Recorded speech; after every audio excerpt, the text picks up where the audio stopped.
It's already started. The Detroit Lions have contacted the New York Jets about a potential Haason Reddick trade, with Reddick and his agents looking for a team that could be interested in him, and we have to break this down. What's up, guys? Welcome back to Jets Digest. It's Chris and Matt here. I don't know what to do with my hands because I no longer have a handheld microphone, so we're going to jump right into it as always. But guys, real quick, make sure to subscribe because only 8% of people watching this are subscribed. And you know what, man? It's a fun channel, and we have a lot of fun over here, so hopefully you guys want to join in on that. But look, here's the deal, Matt. The Detroit Lions have contacted the New York Jets about a potential Haason Reddick move. And let's just take a look, jump right into this, because as mentioned by Jeremy Fowler of ESPN, the Lions have checked in on the Haason Reddick situation, and it could just be doing their own due diligence. But Dan Campbell promised that GM Brad Holmes is doing his homework, and that appears to be the case here. Matt, two questions. The first one being, can the Jets trade Haason Reddick for the Lions offensive coordinator, Ben Johnson? But the serious question is, do you feel like this is an actual thing that could happen? So, first of all, I would definitely love to trade Haason Reddick for that offensive coordinator. Would be perfect for the Jets. But in the terms of this trade happening, we saw this Sunday, Aiden Hutchinson, the Detroit Lions star defensive end, went down with a season-ending injury, broke his left leg. Really unfortunate to see. He was probably going to win Defensive Player of the Year. So, as maybe not for Jets fans, they might not care as much, but for people who love just watching the NFL and seeing high-level football wherever you can find it, that's not something you want to see. So now they lost their star defensive end. They're looking for potentially more pass rushing help to boost their team to the playoffs, to a potential Super Bowl berth, because they think they have a really strong team, and they definitely do have a really strong team. So they want to maximize their competing window. So their head coach, Dan Campbell, decides, I'm going to go call Joe Douglas and the New York Jets. I'm going to see if Haason Reddick is available. And he is definitely available for at least this week. We'll see what happens next week. We'll see how long this window that Joe Douglas and the Jets have given Haason Reddick and his agents to find a potential trade partner. But we have to remember the report that we talked about a couple days ago on this channel, where there's a third stipulation in Haason Reddick's contract, where if the Jets trade him to an NFC team, the pick that we sent to the Eagles turns from a third-round pick to a second-round pick. That is really gaining steam. So that is something that we need to think about. So when trading Haason Reddick, we really would rather give him to an AFC team, because I don't want to see that pick improve ever. And if we have to give up what would turn into a second for Haason Reddick, the Lions aren't going to give us something back that is going to be anything close to a second round pick.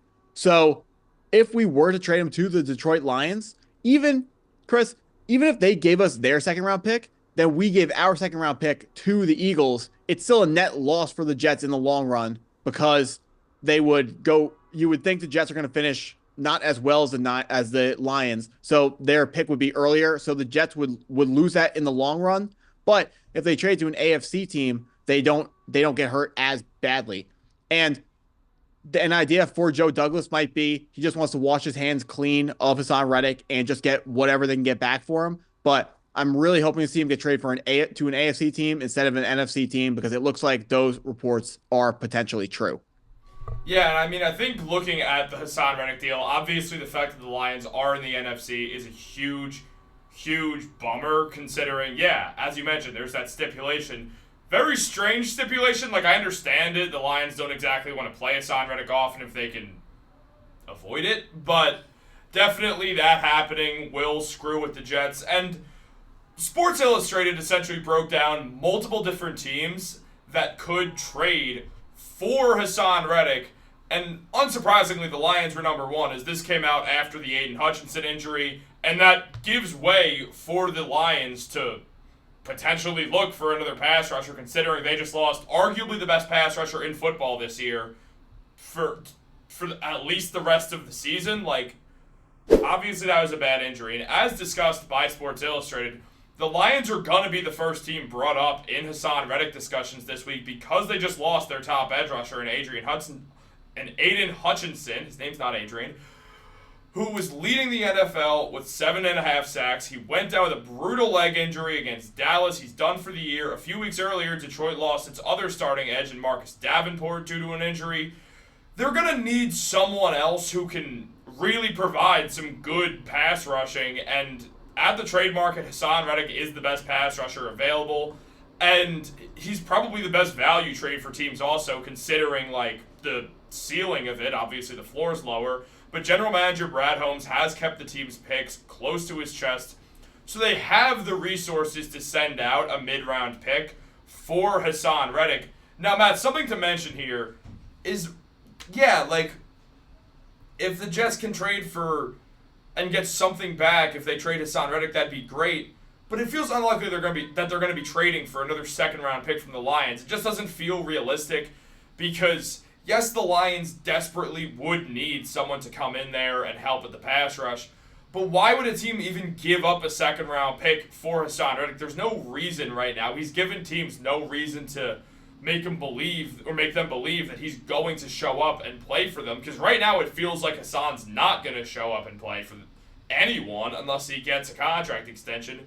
We've talked about it. Most likely how Hassan's agents mentioned, hey, we want to be able to go out there and stay with the Jets. Haason wants to be with the Jets for a long time. As we said, there's no way that's true. He wants to be with whoever's going to pay him the contract extension that he's going to get paid. So if that's the Jets, that's great for him. If it's not, he cares about that other team. He doesn't care about the Jets at all, because if he did care about the Jets, he'd be on the field. So it becomes this thing where the Jets are going to be at a net loss no matter who they're trading Haason Reddick to. They're not going to get something back of any value unless Reddick comes back, looks really good, and requests a trade, and the Jets decide, hey, let's just get out of this Haason situation as soon as possible. Now is the time. Matt, I just don't think we're going to see a team give up much for Reddick at all, but I would say the Lions definitely feel like the most realistic option for the best return for the Jets, and potentially even the best scenario, even with that pick becoming a second rounder. Yeah, so I absolutely agree. It feels like the Detroit Lions are the team in the NFL who would give up the most for Haason Reddick right now, but you kind of got to add what we would be giving up if we sent them to the Detroit Lions, because we're probably getting back like a 5th-round pick if we were to move Haason Reddick, because people see he doesn't want to play for us. So I don't even know if it would be as high as a 5th-round pick. So they would send us a day 3 pick, and then you have to remember we would also be swapping the 3rd that we sent into a 2nd. So a 5th-round pick or a 6th-round pick or a 7th-round pick is not enough for me to swap that from a 3rd to a 2nd. So I don't want to see Haason Reddick. He's if I was a GM, he would not be playing for the Lions unless they gave us a 2nd-round pick, which I understand is completely impossible to happen. That's definitely not going to happen. So Haason Reddick to the Lions, it would be like there's waving the white flag, and then there is like I don't even know what you would call that, because we cannot give up that a bad trade. I mean, the thing is, it's already a bad trade. It's just like wetting your pants on top of it, because second bad trade. I mean, that would be terrible. We talk about how much we like Joe Douglas, and we don't like this one trade, obviously, because no one likes this trade because it was a mistake. But you cannot compound one mistake with the second mistake, and trading Haason Reddick to the Lions for a day 3 pick is definitely a mistake. I mean, it's just 2 wrongs don't make a right. It's that exact. 2 wrongs do not make a right, like I almost said. They don't. That's what I'm trying to say here. But honestly, since I brought it up, and we've talked about it in the past, something to mention is there's other potential trade options out there that Sports Illustrated highlighted. Now, one of them is the Falcons, and they just traded for Matthew Judon, so that's not happening. NFC. They still need pass rushing help. Matthew Judon is good, but they're still like dead last, I'm pretty sure, in sacks and all that pass rushing type stats. But the NFC, that's it. End of story. Let's take another look at some other ones, because it's fun. Now, the Bengals were mentioned, but, you know, same issues there. Not the same issue, but still similar issues of, like, they're not going to give anything back that's of value. And they're 2-4. They're teetering on an unacceptable loss season under Joe Burrow. The defensive line in particular has been a weak spot. outside of Trey Hendrickson, who has 5 of the team's 8 sacks. Now, I did say that it's the same issue. It's not, because the Bengals are in the AFC. You know what? One's a Tiger, one's a Lion, so that's not my fault. They're all in the same jungle. And long story, we know the Bengals aren't going to give anything of value for Haason Reddick. It doesn't seem like there's been much reported interest from the Bengals. This doesn't make any sense to me. So the Bengals are teetering on losing their season. They're 2-4 currently. They're in a tough division. They have to play Pittsburgh twice going forwards. They have to play the Ravens again.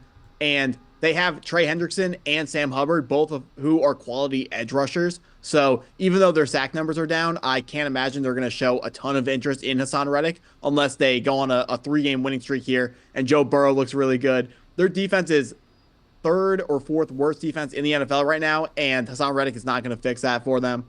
So the Bengals, I would also imagine, are not a very high. Reddick is not a high priority for the Cincinnati Bengals.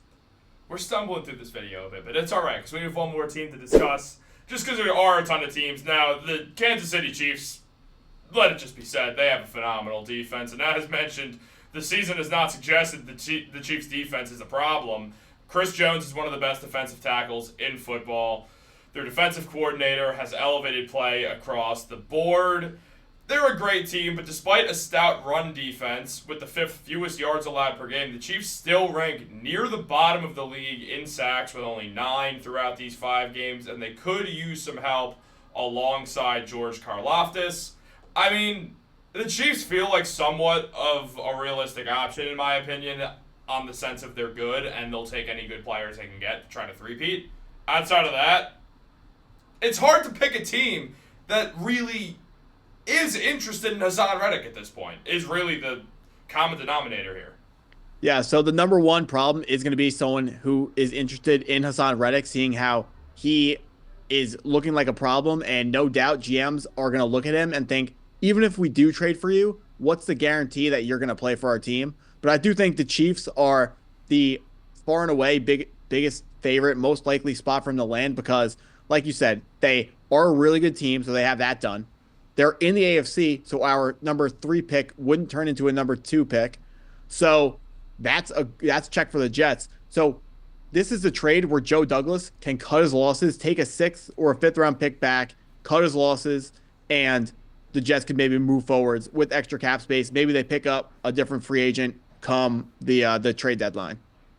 Yeah, I could see that being honestly as realistic as options get, but as time goes on, it's evidently clear that no one, including Haason Reddick, has any idea what's going on here. And we're going to keep seeing more about this. This isn't something that's going away. The trade deadline's getting closer. So, guys, you guys got to make sure to subscribe because we got a lot of good stuff coming up on the channel. We have a lot of fun ideas. And also make sure to check us out on Nick's Digest tomorrow, Friday at 6 p.m. for Nick's Digest Happy Hour number 4 with Chris and Matt, as always. Guys, thank you for watching. Like, subscribe, post notifications. Have a great day, and go Jets. I didn't mistake the Bengals and the Lions. Matt did.